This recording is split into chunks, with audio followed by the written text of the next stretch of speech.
بسم اللہ الرحمن الرحیم۔ جب بڑھاپے میں حضرت یعقوب علیہ السلام کا دوسرا بیٹا بھی ان سے جدا ہو گیا، جب حضرت یوسف علیہ السلام کے سارے بھائی تنگحالی سے پریشان ہو کر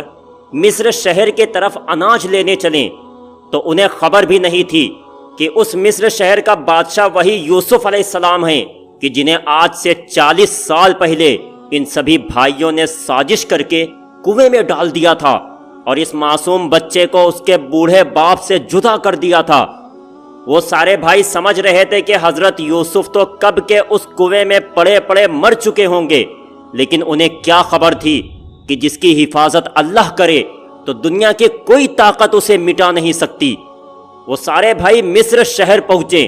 تو حضرت یوسف علیہ السلام نے جیسے ہی اپنے بھائیوں کو دیکھا تو وہ انہیں پہچان گئے، لیکن یہ بھائی حضرت یوسف علیہ السلام کو نہ پہچان سکیں۔ ان سبھی بھائیوں نے اناج لیا اور واپس جانے لگے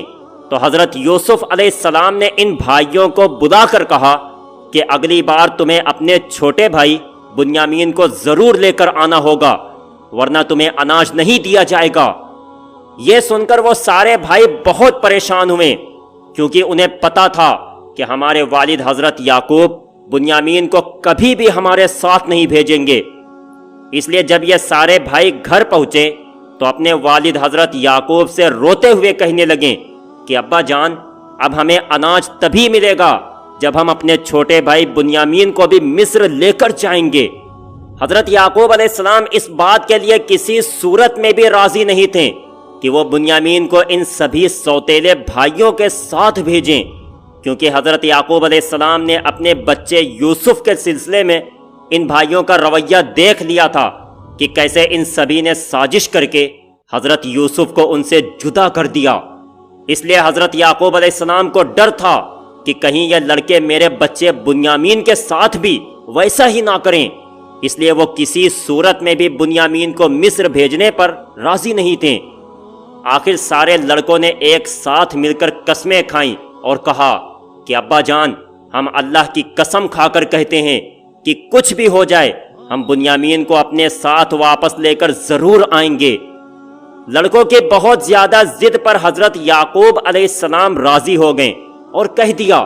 کہ میرے بچوں، کچھ بھی ہو جائے بنیامین کو اپنے ساتھ واپس لے کر ضرور آنا۔ ایک ہفتہ گزر گیا اور پھر وہ دن بھی آیا کہ جب یہ سارے بھائی اپنا سامان تیار کر کے پھر سے مصر شہر کی طرف چل دیے۔ حضرت یعقوب علیہ السلام نے اپنے سب سے چھوٹے لڑکے بنیامین کو ان بھائیوں کے ساتھ کر دیا اور کہا کہ اے میرے بچوں، میرے دل میں ایک بات کھٹک رہی ہے، اس لیے تم اس کا خیال رکھنا کہ جب تم مصر شہر میں داخل ہونا تو ایک ہی دروازے سے داخل نہ ہونا، بلکہ الگ الگ دروازوں سے جانا، کیونکہ اللہ نے تم لوگوں کو خوبصورتی کے ساتھ اچھی صحت بھی عطا فرمائی ہے، اس لیے مجھے ڈر ہے کہ کہیں تمہیں دیکھ کر لوگوں کی نظر نہ لگ جائے۔ والد کی یہ نصیحت سن کر وہ سبھی 10 بھائی مصر شہر کی طرف چل دیے۔ کئی دنوں کے سفر کے بعد وہ مصر شہر پہنچے اور الگ الگ دروازوں سے شہر میں داخل ہوئے۔ چلتے چلتے بادشاہ کے محل میں پہنچے اور پھر حضرت یوسف علیہ السلام کے سامنے کھڑے ہو کر کہنے لگے کہ اے بادشاہ سلامت، ہم نے آپ سے وعدہ کیا تھا کہ اگلی بار ہم اپنے چھوٹے بھائی بنیامین کو ضرور لے کر آئیں گے، تو دیکھیں آج ہم اپنے والد کو بہلا پھسلا کر اپنے اس بھائی بنیامین کو ساتھ لے کر آئے ہیں۔ حضرت یوسف علیہ السلام نے جیسے ہی اپنے سگے بھائی بنیامین کو دیکھا تو آنکھوں میں خوشی کے آنسو بھر آئے، اور 40 سال پہلے کا وہ منظر آنکھوں کے سامنے دکھنے لگا کہ گھر کے آنگن میں کیسے ہم دونوں بھائی کھیلا کرتے تھے اور اپنے والد حضرت یعقوب علیہ السلام سے مل کر خوش ہوا کرتے تھے، لیکن بھائیوں کی دشمنی نے ہمیں کیسے ایک دوسرے سے جدا کر دیا۔ حضرت یوسف علیہ السلام نے اپنے چھوٹے بھائی بنیامین کو اپنے پاس کمرے میں بلایا اور کہنے لگے کہ اے لڑکے، کیا تم مجھے پہچانتے ہو؟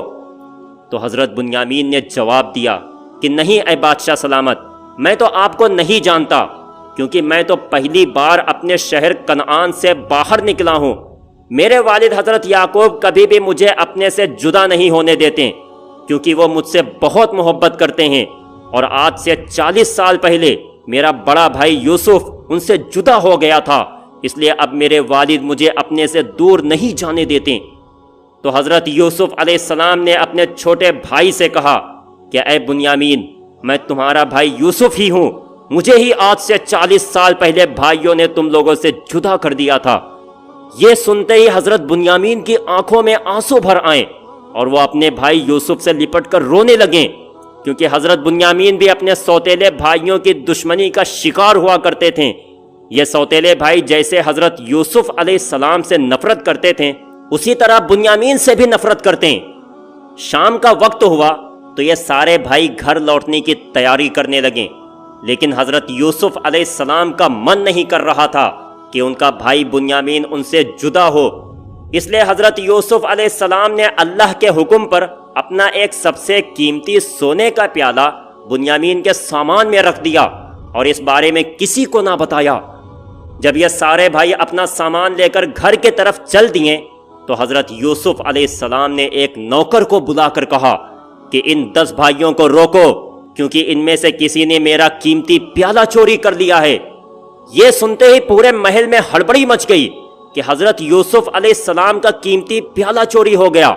تو ایک نوکر نے اونچی جگہ پر کھڑے ہو کر ان 10 بھائیوں کو پکارا اور کہا کہ اے قافلے والو، تم چور ہو، جلدی سے محل میں واپس آؤ۔ یہ سارے بھائی واپس محل میں لوٹیں اور پوچھنے لگیں کہ اے بادشاہ سلامت، آپ کی کون سی چیز چوری ہو گئی ہے؟ تو ایک نوکر نے جواب دیا کہ بادشاہ کا سب سے قیمتی پیالہ چوری ہو گیا ہے، اور ہمیں پورا یقین ہے کہ تم لوگوں نے وہ پیالہ چوری کیا ہے۔ یہ سن کر وہ سارے بھائی کہنے لگیں کہ آپ ایسی باتیں نہ کریں، کیونکہ ہم نبی کے لڑکے ہیں، ہم چوری نہیں کرتے۔ تو نوکر نے کہا کہ اگر تمہارے سامان میں وہ پیالہ نکل آیا تو اس کے بدلے میں تم ہمیں کیا دو گے؟ تو بڑے بھائی نے جواب دیا کہ اے بادشاہ سلامت، ہم میں سے جس کے سامان میں بھی وہ پیالہ نکلے تو وہ بادشاہ کا غلام بن کر رہے گا، کیونکہ ہمیں پورا یقین ہے کہ ہم نے وہ پیالہ چوری نہیں کیا ہے۔ یہ سنتے ہی ایک نوکر آگے بڑھا اور ایک ایک بھائی کے سامان کو کھولنے لگا۔ حضرت یوسف علیہ السلام کے حکم پر نوکر نے سب سے پہلے بڑے بھائی کا سامان کھولا اور پھر اس سے چھوٹے بھائی کا۔ اسی طرح سارے بھائیوں کا سامان کھولتے کھولتے جب نوکر حضرت بنیامین کے سامان پر پہنچا تو جیسے ہی بنیامین کا سامان کھولا تو حضرت یوسف علیہ السلام کا قیمتی پیالہ اسی میں چھپا رکھا تھا۔ یہ دیکھ حضرت یوسف علیہ السلام نے حکم دیا کہ اب اس لڑکے بنیامین کو میں اپنے پاس غلام بنا کر رکھوں گا۔ جب باقی 9 بھائیوں نے دیکھا کہ بادشاہ کا وہ قیمتی پیالہ بنیامین کے سامان سے نکلا ہے تو وہ نفرت میں آ کر کہنے لگے کہ جیسے یہ لڑکا چور ہے ایسے ہی اس کا بھائی یوسف بھی چور تھا۔ یہ سن کر حضرت یوسف علیہ السلام کو بہت تیز غصہ آیا کہ یہ لوگ مجھے گالی دے رہے ہیں، لیکن خود کو سنبھالا اور ان بھائیوں کے سامنے ظاہر نہ کیا کہ میں وہی یوسف ہوں کہ جسے تم بیٹھے گالی دے رہے ہو۔ لیکن اگلے ہی پل یہ سارے بھائی بہت پریشان ہو گئے، کیونکہ حضرت یوسف علیہ السلام نے کسی اور کو نہیں بلکہ بنیامین کو اپنا غلام بنا کر رکھ لیا تھا، اور ان بھائیوں نے اپنے والد سے وعدہ کیا تھا کہ کچھ بھی ہو جائے ہم بنیامین کو اپنے ساتھ واپس لے کر ضرور آئیں گے۔ اس لیے وہ سب بادشاہ کے سامنے ہاتھ جوڑ کر رونے لگیں اور کہنے لگیں کہ اے بادشاہ سلامت، آپ بنیامین کی جگہ ہم میں سے کسی کو بھی اپنے پاس رکھ لیں، کیونکہ ہم نے اپنے والد سے قسمیں کھا کر کہا تھا کہ کچھ بھی ہو جائے ہم ہر قیمت پر بنیامین کو واپس لے کر آئیں گے۔ اے بادشاہ سلامت، ہمارے والد یعقوب پر رحم کھائیں، وہ بہت بوڑھے ہو چکے ہیں، پہلے ہی ان کا ایک لڑکا یوسف وفات پا چکا ہے، اسی کی یاد میں رو رو کر ان کی آنکھوں کی روشنی ختم ہو گئی ہے، اور اب اگر وہ سنیں گے کہ ان کا دوسرا لڑکا بنیامین بھی ان سے جدا ہو گیا ہے تو شاید وہ یہ غم برداشت نہ کر سکے۔ پیارے دوستو، اس کے آگے کا واقعہ انشاءاللہ جلد ہی اپلوڈ کیا جائے گا۔ واقعہ پسند آیا ہو تو لائک کریں، چینل پر نئے ہو تو سبسکرائب کریں، اور جاتے جاتے ایک پیارا سا کمنٹ ضرور کر دیں۔ السلام علیکم۔